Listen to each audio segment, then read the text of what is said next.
we're going to do a 5, 4, 3, 2, 1, go countdown. And we're going to click the button on go for episode 3.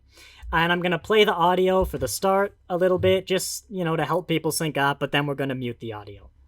So, 5, 4, 3, 2, 1, go. Happy New Year. And I've realized that I probably have counters on my screen that I could be using to actually be in time. Previously on Star Trek Picard.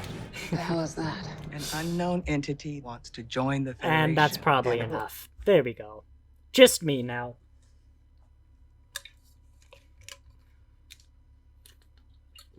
I cannot remember at all what I thought about episode 3 when I first saw it. It was probably good, though. I don't remember it getting bad until, like, 4 or 5. It really fell apart when Jurati and the Borg kind of started. That's when I remember it really going.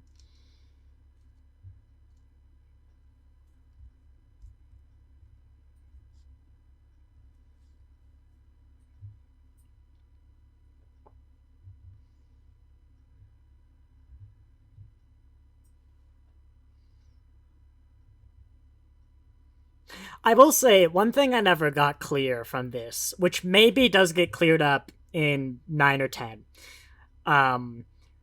is the powers that Q has in this episode. Because, like, he has to actually use manipulation to change the past. He can't just snap his fingers. But, like, he can get Picard and crew into the past. Thinking about it, why does Q bring back this specific group? The only person he gives a damn about is Picard. Like, is it a temporal paradox? Like, did Q have to bring these people in order for Jurati in the future to come and get those people? No, the whole Borg thing in the future is entirely incidental to what's going on right now, isn't it? Oh god, we are... Ukrainian Scrimshaw, we are gonna have a time unraveling this plot, aren't we? It's a bootstrap. It's a bootstrap paradox. But, like, Q, it's... Huh.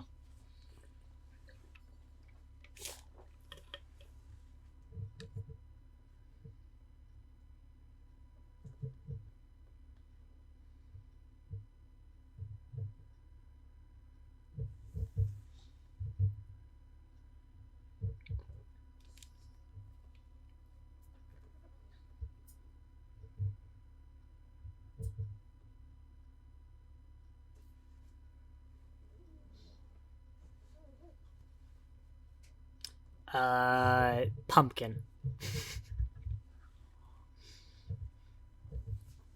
I would have been like, oh, you really want me to say your full name in public? Like, come on. These guys here, they're gonna laugh.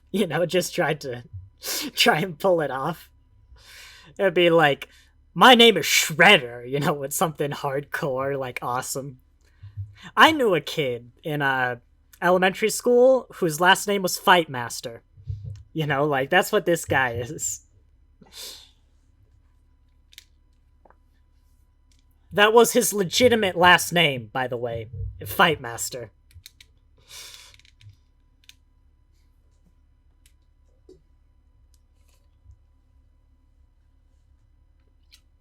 Ukrainian Scrimshaw. Yes, we are. I mean, that is my plot hole confusion point. All the time travel and parallel universe stuff, we can't get into the specifics after the season concludes, though. I think as long as we accept a bootstrap paradox can exist, I think it'll be fine.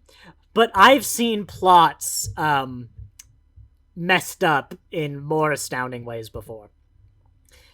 I know you haven't seen it, we've just said, but wait till you get to the latest season of Doctor Who.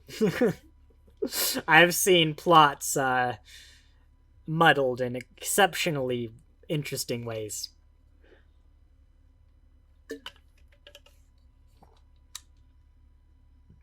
Oh, another good thing about Picard. The classic ships. I think Picard was the first show to kind of bring these back. The Equinox, Akira, and all that. I could be wrong, but I think it was the first.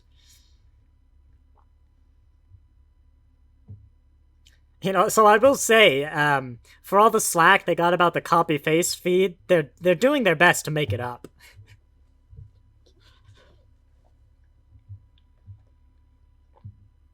Like, even a Steam Runner. Who the hell would have gone, like, I know, I want a Steam Runner class. Like, I would have, but... yeah.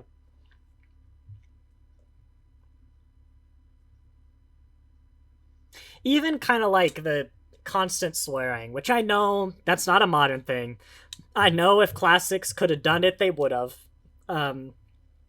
But it doesn't change the fact that like it is more in the modern series because they can. And a lot of the casualness that a lot of the swearing is, it just kind of is one of those pathetically tiny little things on the pile of it just doesn't feel as utopian, I would also absolutely be down if Patrick Stewart wanted to redo a lot of his famous speeches, but like throw in F-bombs. Starfleet was founded to seek out new life, and there it fucking sits. The line must be drawn here, this far and not a goddamn bit further, Yes, my love? Making aggressive noises. We're joking about Picard, Captain Picard, delivering his famous speeches, but with F-bombs. Like, does anyone remember when it went around, like, The Lord of the Rings is PG-13, so is allowed one F-bomb, where would you put it? I loved those threads, like, you shall not fucking pass! Exact. God, what was Star Trek rated back in the day? Like, it referenced sex and stuff. It had to have been high enough to nowadays deserve some F-bombs. I mean, it's a good thing our, like, watches of it aren't, because, like, every other episode, I joke Riker's gonna fuck something. Star Trek has got, like, rear nudity, It was gonna have, a topless woman in one of the episodes. You can't tell me that you couldn't put an F-bomb in there. It was, one of the episodes where the Deep Space Nine crew go to Risa. Lita was gonna appear topless in the scene. She's like holding one of the Rysans' hands. I don't remember the details. It's the one like her, Bashir, and Quark are on Risa, to the point where they filmed that scene in the trailer for that episode, which you can still see on Star Trek's website, has the version where she's topless, but for some reason they like changed it last minute in the episode. Which is interesting, because like you think if they already aired the trailer, you'd get the rating. I don't know. Or trailers have to be regulated, right? Like Cartoon Network couldn't just air a pornography trailer. No. Or commercial. But like, surely legally it can't, but I've never heard of a regulation like that. I don't know. Maybe Cartoon Network specifically is a kids show. Kids Network can. But, what was... Star Trek was on, like, Planetary Union or some network that doesn't exist anymore back in the day. So I don't know.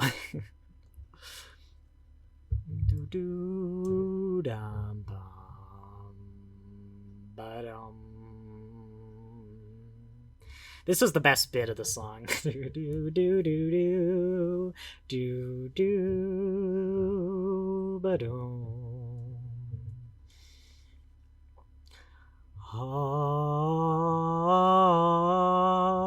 I am liking the theme a lot more, going back to it, but I'm also talking over the bits I don't like.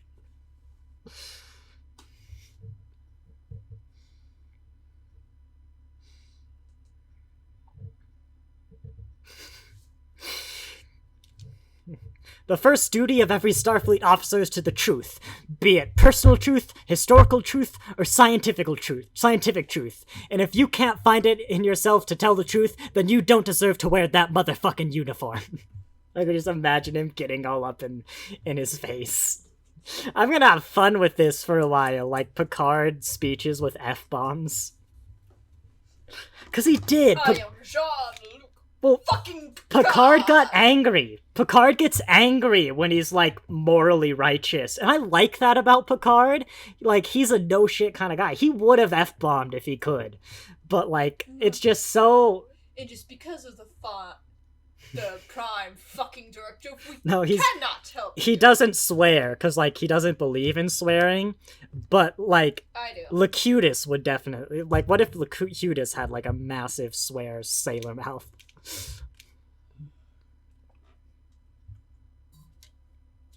What in the fucking world is going on, Data?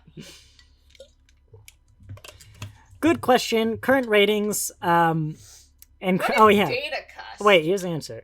Current ratings and I don't know this word. Criterion for those ratings are so different from 80s and 90s. Oh yeah. So many PG's movies now and shows from then, people would never show kids a day.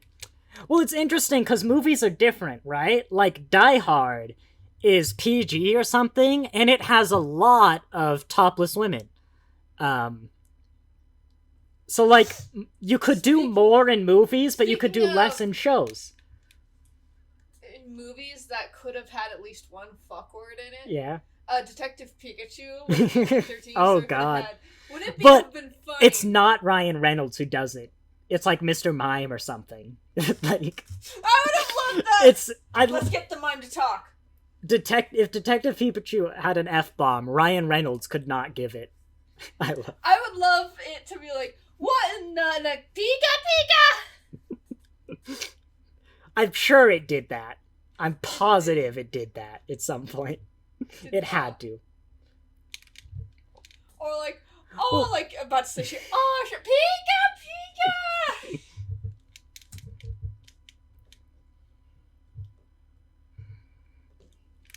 I still like our set phasers to stubbing a toe on a unexpected corner. Bit that was funny.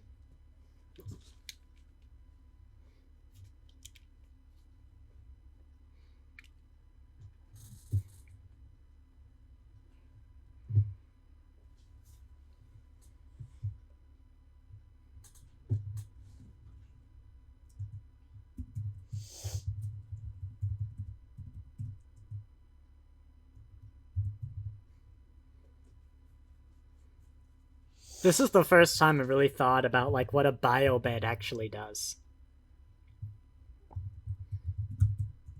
I'm sorry. I wish I could care more, but, like, Elnor's character was weird. In Season 1, you needed him for, God, what's the episode called? Absolute Candor, where he goes to, like, Elnor's planet.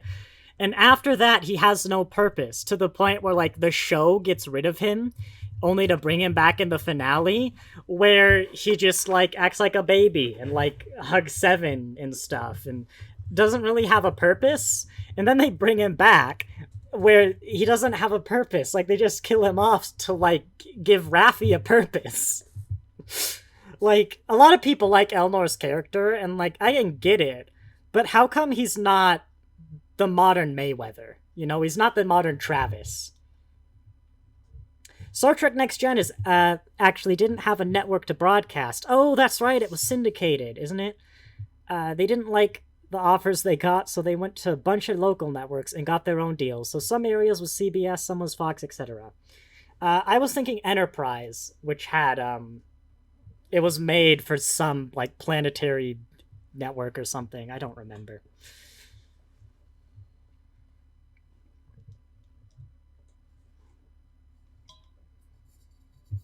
I like how the only network I know for Star Trek is BBC America. Oh, sorry, Elnor. You should have paid your license fee.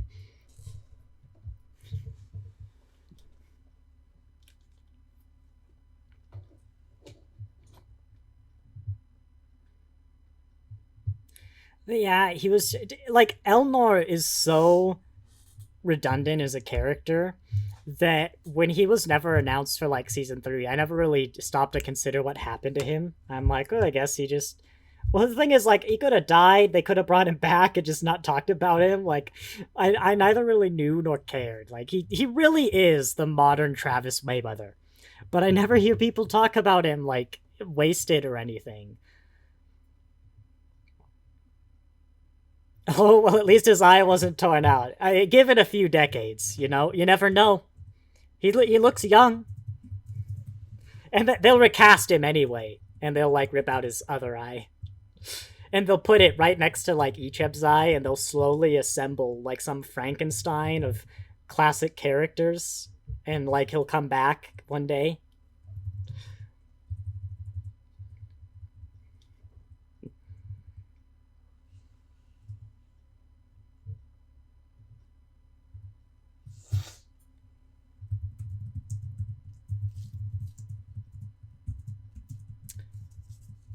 I will say, it's nice they have that little scene, because I just watched Conspiracy, where, like, Picard's like best friend dies. It's like him, Jack Crusher, and this guy, and like him and Beverly find out that his ship explodes, and they like stand up. They're shocked and everything. Then it's Fade to Black comes back and is like, the death of so and so has shook me to my core, and like he's back to normal with Riker, which I'm normally approve. I'm actually perfectly fine and like the quote unquote reset button for a lot of those things that people complain about. But in the moment, you know, it's nice having a like yes, some of the classic scenes definitely cross the line to like you should do something, you know, to acknowledge this.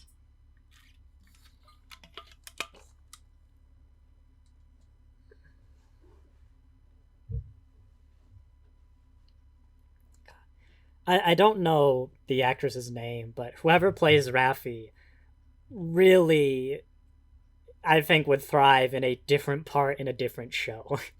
Because she does kind of this broken, almost crazy, like, I don't know, she could do a Joker like role really well, but it's just not a Star Trek character.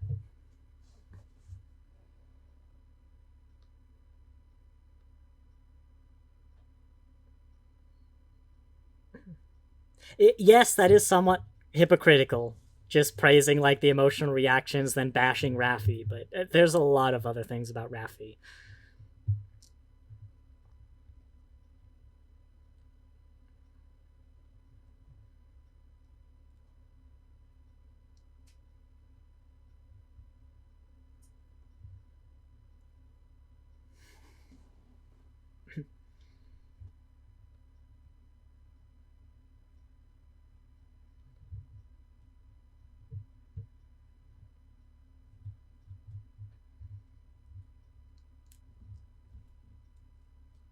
I think it's the unhingedness that's under Raffi.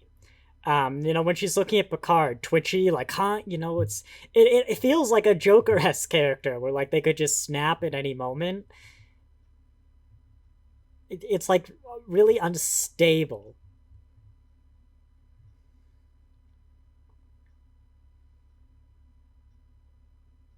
Oh yeah.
I learned recently a lot of these tricorders and stuff are foldable Samsung phones in cases. And I saw one close up on like Twitter or something. I was like, oh my god, that is just a Samsung. It was like, God, that's what? It's like an app or whatever, the custom app that they just load. And yeah, that's just a Samsung. I'm sorry, you'll never be able to unsee it. I know that sound effect. That like doo doo doo.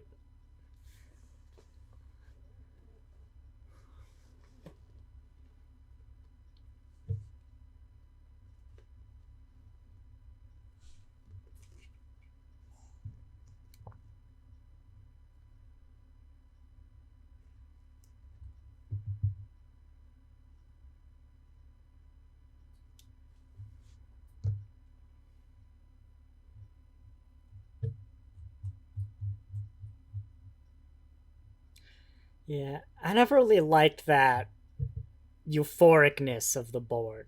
Um, it's not a contradiction, really, from what I remember of descriptions of being assimilated, but it ties into more the moral, the wider moral thing of the series. You know, the assimilation, what happens to Girardi. But also, I don't know. That's a change I just don't really like.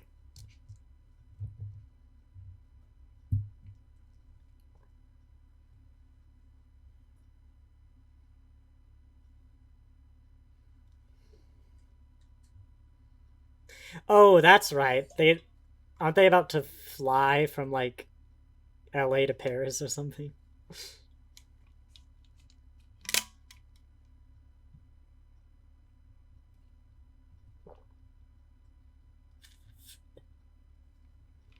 No, that's right. They crash landed from like solar orbit to Paris unnoticed and very quickly. I think that was, or they were gonna crash in LA and they directed to Paris. I don't remember.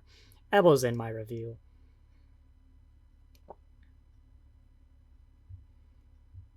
Actually, that's kind of strange, isn't it? That like Seven just happens to have a lot of clothing that'd be appropriate. Well, I guess not Seven. It's alternate reality Rios, but how many centuries is this? 300? Oh, it's their uniforms. Well, yeah. I guess. I guess. Why not? I'm nitpicking. I can recognize when I'm nitpicking. Here's a question that I don't remember. This is maybe one of the most interesting plots, like an unassimilated Annika, especially with what Picard did with her. Did that go anywhere? Like, do they really do anything with that?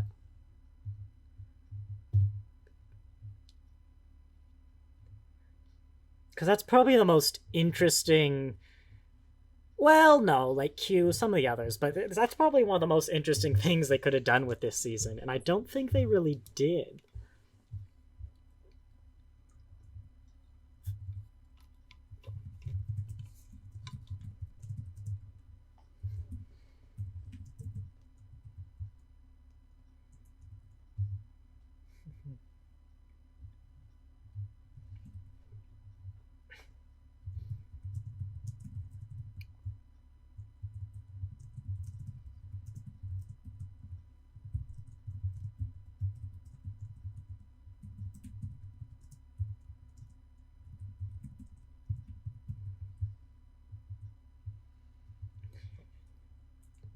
It does feel like like I'm kind of with Picard that like how does she know her subconscious is gonna be out of here and that like yeah.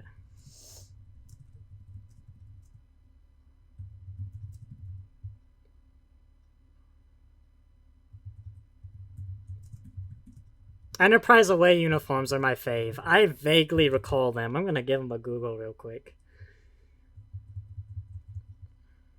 I do love a lot of Enterprise being like, if you gave NASA Star Trek, Starfleet infrastructure now, and like Starfleet warp rules, we would build Enterprise.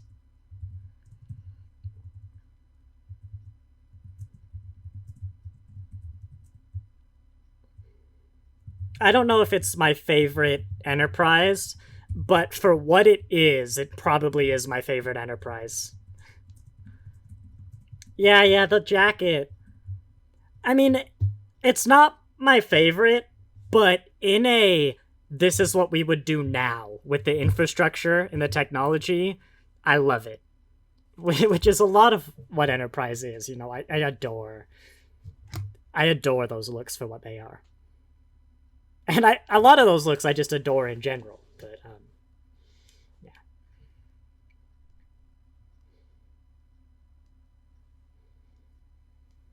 Isn't that like a major blood vessel, or am I wrong? It's probably just close. I love how that's also like just a micro USB cord they cut the tip off of and like stuck to her neck. God, they're just tablets. It's now that it's been pointed out, it's so distracting, but like why? They were tablets the whole time. They were tablets in TNG. Hey, it's GTA. Never even played GTA, but actually, yeah, this looks a lot like GTA 5.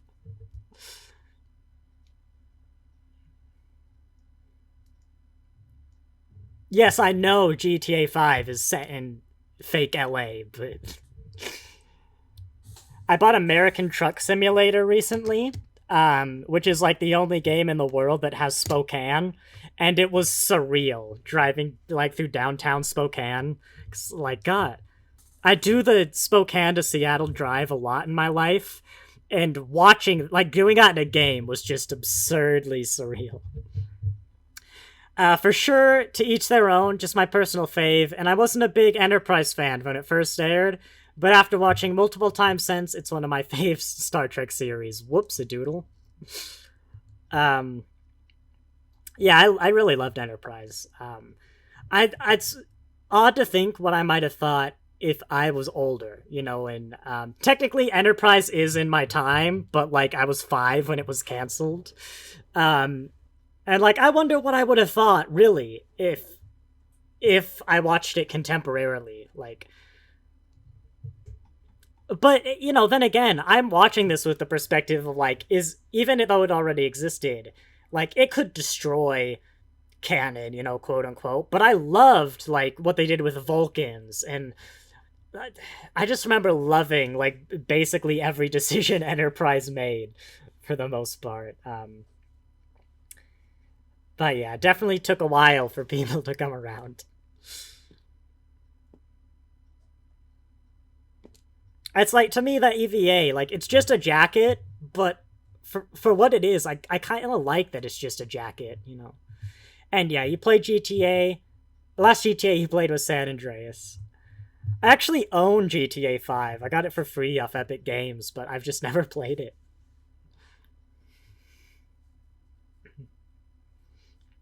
And I like that even though it did nothing with it, Picard acknowledged the sanctuary districts, you know. It's weird that they said it so close to the Bell riots, but I like that and did nothing with it. But I like, you know, they acknowledge Deep Space Nine. No one does that. Hey, look, Europa mission. To boldly go. Okay, that's the poster that says Europa mission. To boldly go. A little on the nose.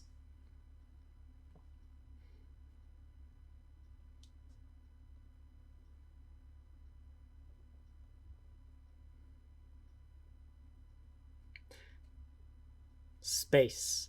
The final frontier. These are the voyages of the fucking Enterprise. We're gonna have so much fun with it. These are the journeys of the fucking crew Enterprise.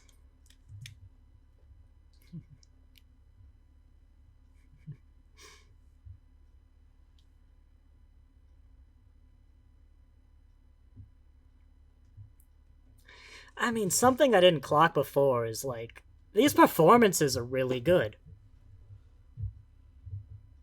Like, you know, that's a good performance.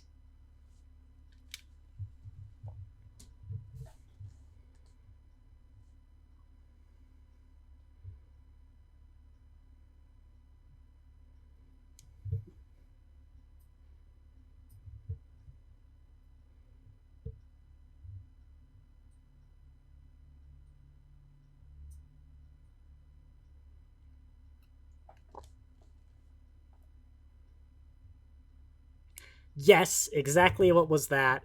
Set it so close to Bell Riots and already established canon, and then do nothing with it? I know Avery Books doesn't want to do anything more with Star Trek, though. I mean, I think what it was is they wanted the near future. Um, if you set it much beyond this point, you're not really gonna have an America.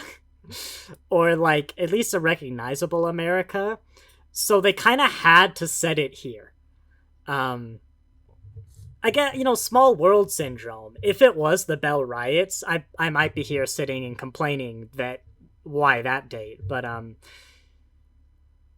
it was weird in the trailers to be like 2024, a few months before, here's a Bell riot poster in the background. But really, like, they had a choice between 2023 or 2024. Like, those were their options if they wanted near future America. Hey, a new one. Lyric Rabbit. Hey man, been forever since we've talked, since high school. Glad to see you still doing videos. Who are you? I didn't know a Lyric Rabbit in high school, but I might need more info.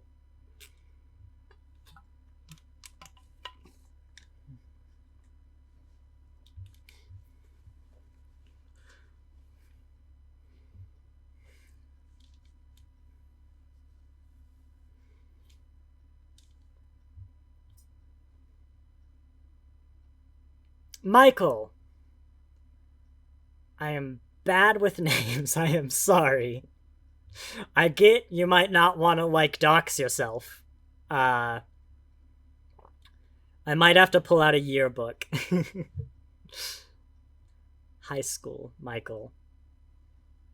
Could I get an initial? You can hear my voice and see a picture of me. And no YouTube. I'm sure I know you. Don't feel too bad, but I am autistic. And I am bad with names, and I can neither see nor hear you.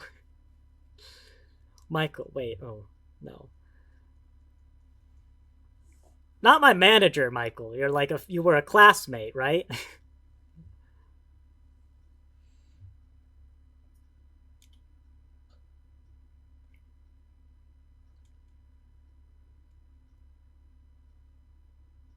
Last initial was D. I think I'm gonna have to dig out my yearbook after this. I'm sorry, I am very, very bad with names. But it's nice to see you. Fucking Kevin.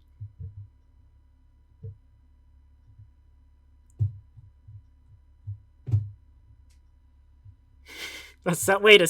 Well, no, go back. Photographs in the future are called cellular photographs. So, one of the disturbing things in Star Trek is, the Doctor uses a holographic, a holo... I can't remember what they call it. We'll call it a holo camera for now, to take pictures throughout Voyager. That's fine. What's weird is when Quark tries to use the same device to take, like, nude pictures of Kira.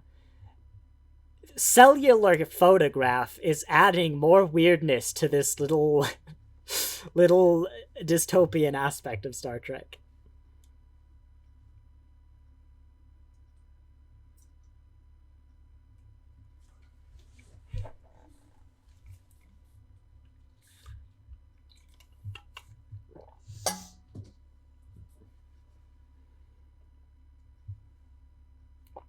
So, as we watch through Picard, I want people to remember where Captain Rios left his crew.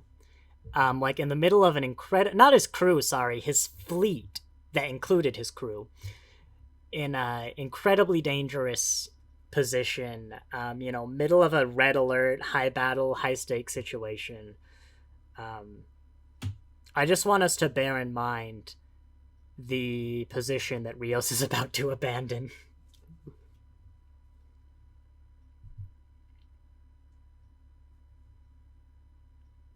Ooh, I hope they're not going to play that audio. He should. She's right, actually. I can see that. I bet the flash forward of Rios is he's playing classical guitar in, like, a bar.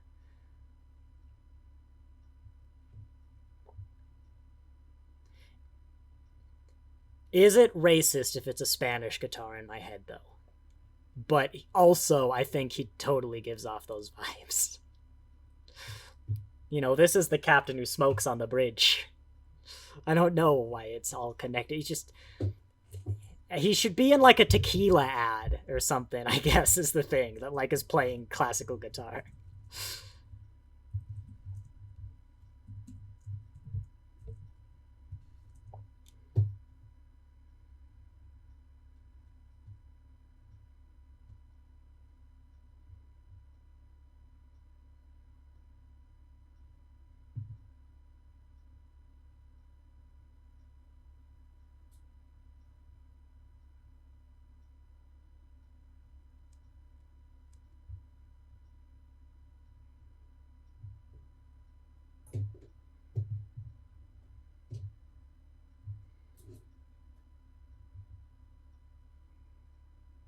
They did play it. At least they didn't make it an awful sound, but I was going to take my headphones off for that.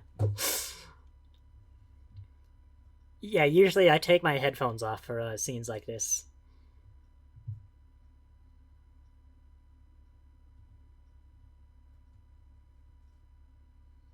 I mean, she said weird clothes. They didn't have clothes that worked for the 21st century, I guess.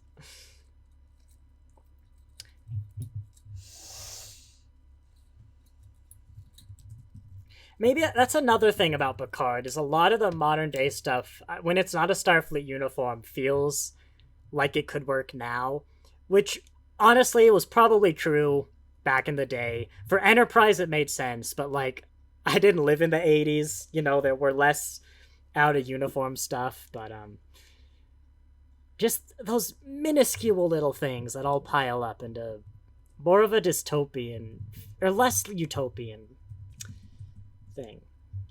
There it is. That's the foldable phone that I saw on Twitter, and it's just a foldable Samsung. It's so obviously, when you actually get to stare at it,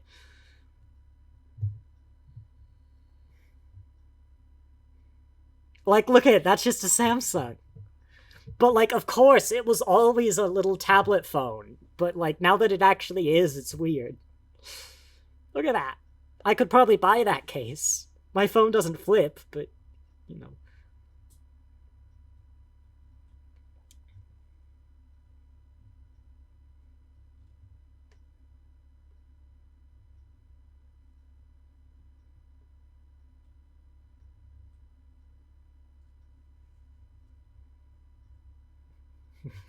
They died because I refused to steal food from the market.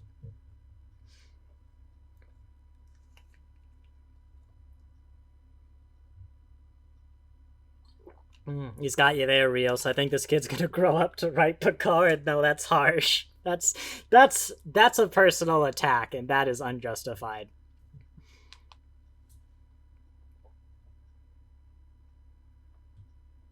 He just stole those cookies. Oh, goddamn. This is a pet peeve of mine, but there's no way replicated food is better than... No, sorry, real food is better than replicated food.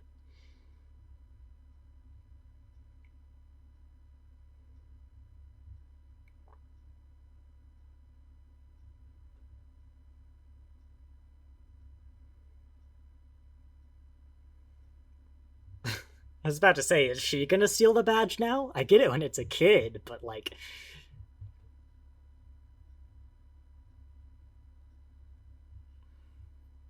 Oh god, we're almost done with this episode. Wow. Nothing happened. We haven't even referenced Rick and Morty yet. Like, but we're almost done. This episode references Rick and Morty. It's set 2 years in the future, though, so, like... aren't there, like... Didn't whoever has Rick and Morty buy, like, 700 episodes or something? So, I mean...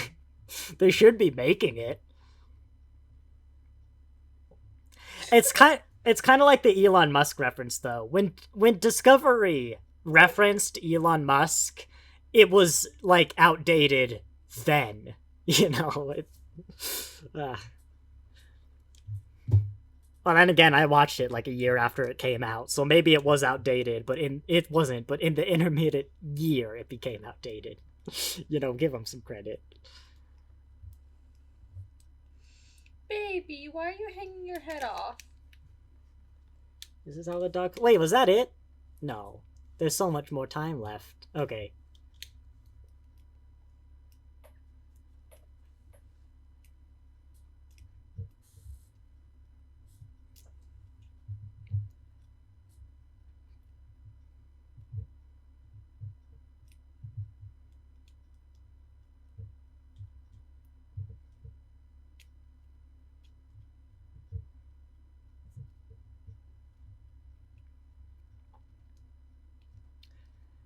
I haven't talked much about the Borg Queen.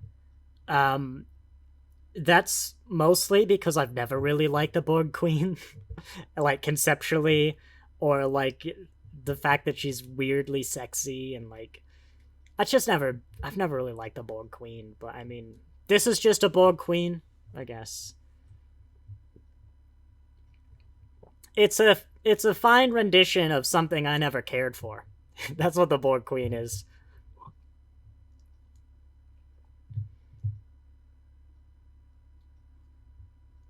Hey, I know I could have translated that without the subtitles. I took 2 years of Spanish.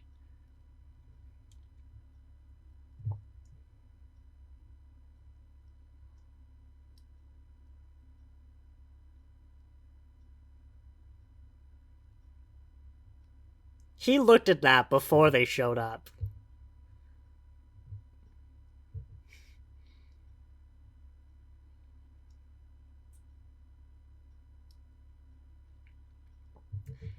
Ukrainian scrimshot.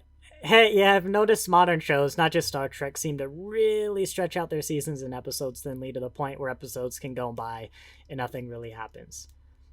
I'd be curious to see what I said in my review of this episode, because I know what's happening. So I'm a little less, engaged, I guess, but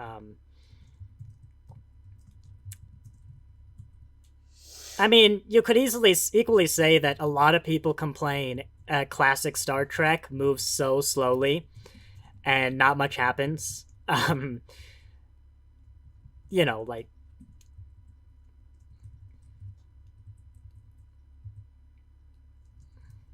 It's fine. I was just surprised when I looked over and I was like, wow, it's been 43 minutes. Compare that to like Lower Decks, which it has 43 minutes of context in 22. Prodigy as well tends to use its time. A product of streaming, I think, mainly trying to add as much content on each service as fast as they can. It could be that if you're streaming, you're probably less likely to channel surf, and this is something I never really did, so I'm kind of speculating in the dark. But if you've clicked to like watch Picard and you're in episode 3 whatever, you're probably not going to change the schedule real easily or something. Like, you're not going to pick up the remote and channel flip. So maybe we're comparing it to the era like after the invention of the remote, when we had so many channels, and before the streaming wars. Oh, there are still plenty of stinkers back then, too. Lol. The difference is seasons used to be 24 to 27. Now we only get 8 to 12. I don't think it's the times. I think it's probably pacing is a part of writing quality. And maybe that's why. I mean, I don't have a problem with the pacing so far. This is a slower show, but that's fine. But, compared to, like, Prodigy, I think Prodigy, off the top of my head, used all its episodes. I guess if you're saying they're filling less with less, yeah, but, I don't think I'm gonna say that's a sign of the times. If anything, I think that's a byproduct of the more, hollower, I guess, reboots or whatever have gotten more common, and maybe that's what you're seeing.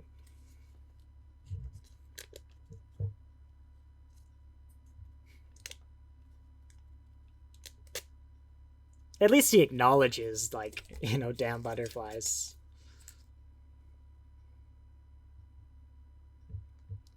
Let's be honest here. If you just saw, like, if 200 years ago, is that even right? 2024. If 300 years ago, like, someone changed, what year is that? 1700s, like, colonial America to be, like, vastly different, Eastern aligned, let's say. It's not a Western country, it's an Eastern country. Or, like, the American Revolution never happened, and you and all your friends still existed, I would say damn butterflies as well. Because, like, what the hell are you gonna do that's gonna destroy the future?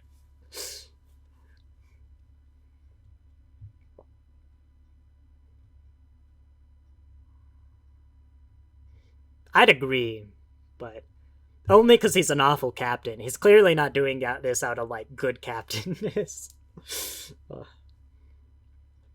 I mean, no, we'll give him credit. That was, like, a ethical, let's do the right thing decision, you know, but